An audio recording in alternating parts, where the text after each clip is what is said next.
Wait, so I'm actually curious, how did you feel about the whole expansion draft situation? I was really excited. Okay. Yeah. So when you weren't protected, were you like kind of expecting that? And then it was like, whatever happens, happens? Yeah, I was kind of expecting that. I mean, you just looked at the roster and you're like, there's just like too many good players. It's a business. Like, right. Okay. You know, like it is what it is.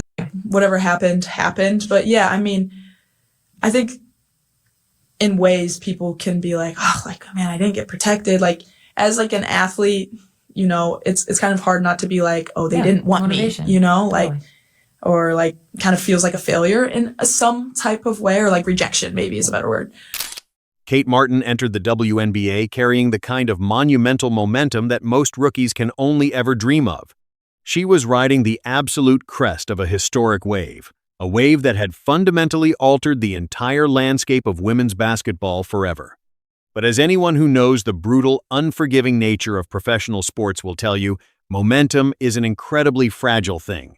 It did not take long at all for that palpable excitement, that undeniable collegiate magic, to morph into a confusing and intensely frustrating mess. The former Iowa Hawkeyes star, the exact same trusted and fiercely loyal running mate who had just helped Caitlin Clark push their underdog team to back-to-back Final Fours on the biggest stage imaginable, suddenly found herself completely buried. She wasn't just sitting on the Las Vegas Aces bench, she was practically vanishing into it, watching her hard-earned rookie path start going absolutely nowhere fast. Think about the sheer psychological whiplash of that vicious transition. One day, you are playing in front of record-breaking, sold-out arenas where millions of people are screaming your name, where your leadership is the absolute glue holding a championship-caliber roster together. The next day, you are an afterthought in a professional rotation that simply does not have the time, the patience, or the inclination to let you figure things out. One game after another, the precious minutes completely dried up. The rhythm she had spent years perfecting disappeared into the ether, and the team that theoretically should have been helping her grow into a professional looked perfectly, almost terrifyingly comfortable letting her get totally lost in the background noise. Then, when the narrative seemed entirely written, when the doubt had crept all the way in and set up camp in her mind, everything shifted. And it didn't shift because of a coaching change or a lucky injury. It shifted because of one single phone call, and that phone call came from the one person who understood her value better than anyone else on the planet, Caitlin Clark. In a revealing new interview, Kate completely pulled back the curtain. She revealed the exact, heartbreaking moment she finally understood that Las Vegas was never really the right fit to begin with. She opened up about the deeply personal conversation with Caitlin that essentially helped bring her competitive edge back from the dead, and she explained exactly why landing with the Golden State Valkyries did not just feel like a transfer. It felt like getting her entire career back. To truly understand how this story ended up in such a precarious place and why the stakes were so incredibly high, you have to rewind the tape. You have to go all the way back to Iowa, long before Caitlin Clark and Kate Martin turned Carver Hawkeye Arena into one of the loudest, most intimidating, and most famous stages in all of college basketball. Before they arrived and started weaving their magic, Iowa women's hoops was a respected program, sure, but it was absolutely not sitting at the dead center of the national sports conversation. It wasn't the lead story on every sports network. Then, those two players stepped onto the hardwood, and they systematically changed everything about the ecosystem of the sport. Home games in Iowa City stopped feeling like ordinary scheduled athletic events and started feeling like massive, unmissable cultural phenomenons. And this was not manufactured by some brilliant marketing department. It was built organically, brick by brick, entirely on the floor. Caitlin, of course, brought the undeniable fireworks. She brought the deep logo threes that defied logic, the pinpoint passes that looked like they were guided by radar, and the viral moments that broke the internet on a nightly basis. But if Caitlin was the dazzling fireworks display lighting up the night sky, Kate Martin was the heavy, unbreakable iron structure holding the launch pad together. She was the ultimate connector, the steady stabilizer, the intensely intelligent player who was making the whole complex machinery work seamlessly underneath the blinding spotlight. Kate was never, at any point in her collegiate career, just an extra piece to the puzzle. She was a fundamental part of the engine itself. Think back to the summer before Caitlin's freshman year. Kate was already there, establishing the culture. When Caitlin came in exhibiting a level of talent and swagger that nobody had ever seen before, it could have fractured a weaker locker room. But Kate recognized the greatness immediately. She didn't let ego get in the way. She embraced the challenge. She knew they were going to be outstanding, but she also knew that a team needs balance to survive the brutal gauntlet of a college basketball season. When you think about those legendary Final Four runs in 2023 and 2024, the mainstream media narrative almost exclusively focuses on Caitlin exploding for mammoth scoring nights, shattering records, and carrying the team on her back. And fair enough, her performances were nothing short of mythical. But if you look past the boldest headlines and dive into the tape, you will see a completely different, equally important story unfolding in the trenches. Kate Martin wasn't just standing around watching Caitlin work. She was consistently giving Iowa serious production. She was delivering over 13 points and nearly 7 grueling rebounds every single game. Let's be perfectly clear, that is not a background player's stat line. That is tangible, real-world production from someone who is carrying immense weight and taking significant physical punishment in the paint. What made Kate truly special, the undeniable factor that pro scouts salivate over, was that she intimately understood her own immense value without ever feeling the desperate need to turn it into a competition for the spotlight. She simply did not need to outshine Caitlin Clark in order to feel like she mattered. Her greatest, most unique gift was her ability to make Caitlin, and by extension, the entire offensive and defensive scheme, infinitely tougher to stop. She was the glue, the ultimate balancing agent, and the fiercely steady force that kept the emotional and tactical aspects of the team permanently connected. Their dynamic was the definition of playing good cop, bad cop, but translated onto a basketball court. Caitlin possessed the ultra-green light, the fiery demeanor, and the burden of generating the bulk of the offense. Kate, on the other hand, was the ultimate calming effect. She didn't just have chemistry with Caitlin, she had a profound, instinctual connection. Kate instinctively knew exactly when she needed to crash the offensive glass because she could read the trajectory of Caitlin's miss before the ball even hit the rim. But this trust wasn't magic. It was bought and paid for through relationship equity. She built deep, meaningful relationships with every single player on the roster outside of the gymnasium. So, you take a player with that kind of resume, a proven winner, a brilliant tactical mind, a selfless leader, and a crucial component of one of the most successful college teams of the decade, and you naturally assume that her transition to the professional ranks, while challenging, will eventually result in a carved-out, respectable role. But as Kate Martin learned at breakneck speed, the WNBA is a completely, entirely different animal. It is a ruthless meat grinder that doesn't care about your college accolades or your viral fan base.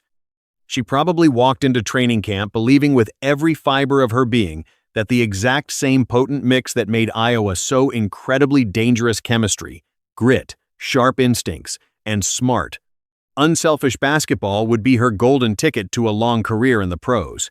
Instead, she ran headfirst, at full speed, straight into an immovable brick wall in the desert of Las Vegas.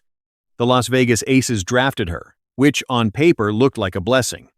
But the reality of what followed felt significantly less like a structured, nurturing rookie development plan and vastly more like a slow, agonizing, and quiet push to the absolute margins of the roster.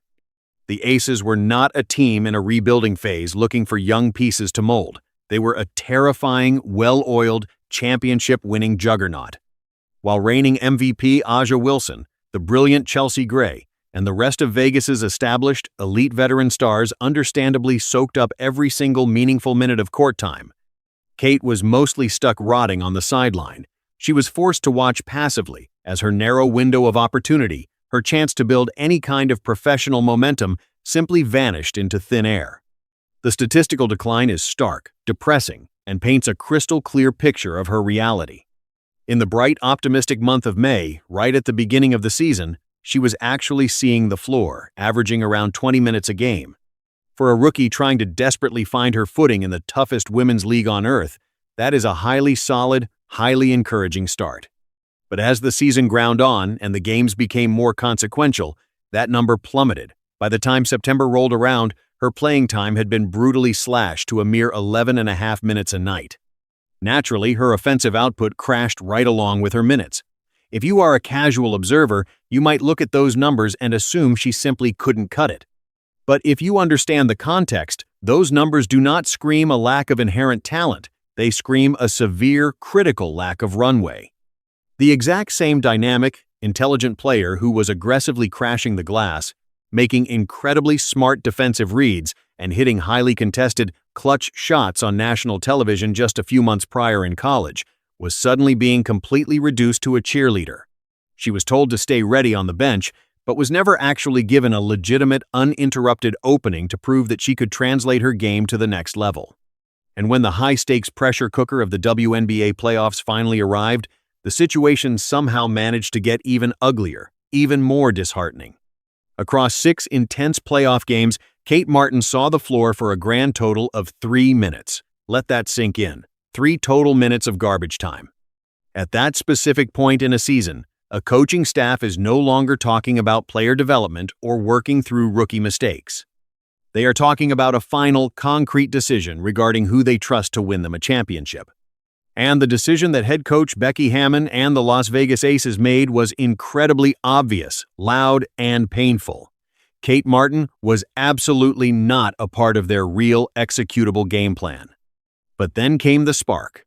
There was one specific, deeply personal phone call that changed the entire trajectory of everything for Kate Martin.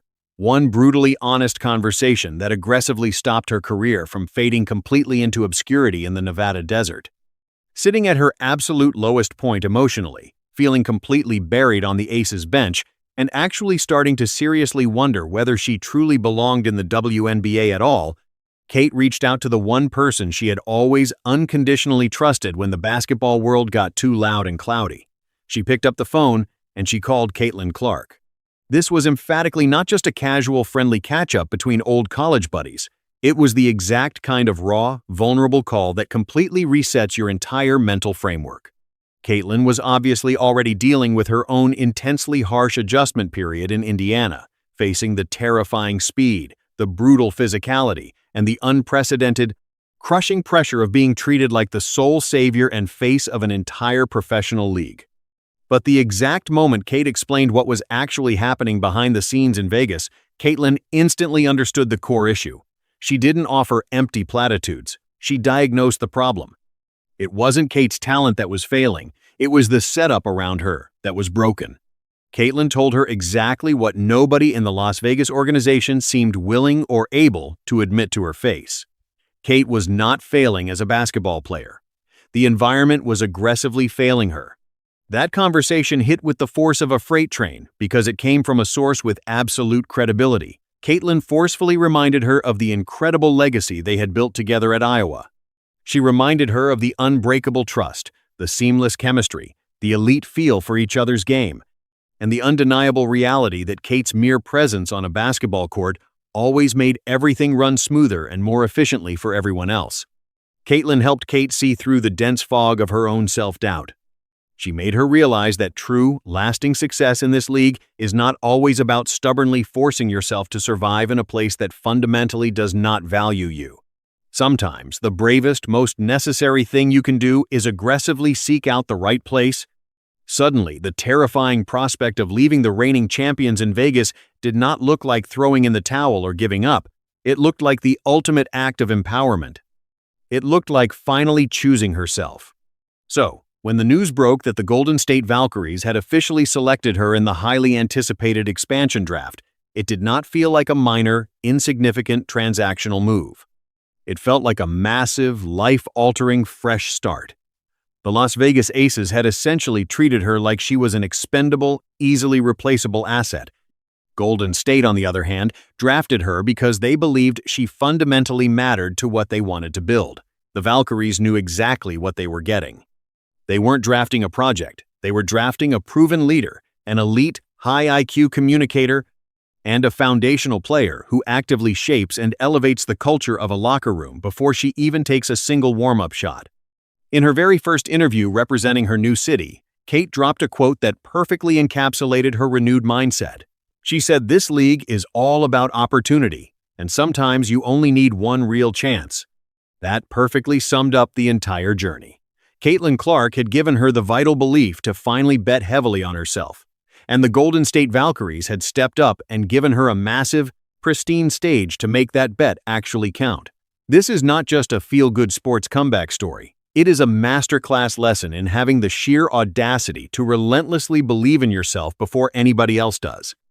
If you are rooting for Kate Martin's revenge tour, then drop Kate the Great down in the comments right now. Make sure you hit that like button, subscribe to the channel, and turn on all notifications so you never miss out on the real stories behind the game. Click the video on your screen for our next deep dive, and we will see you in the next one.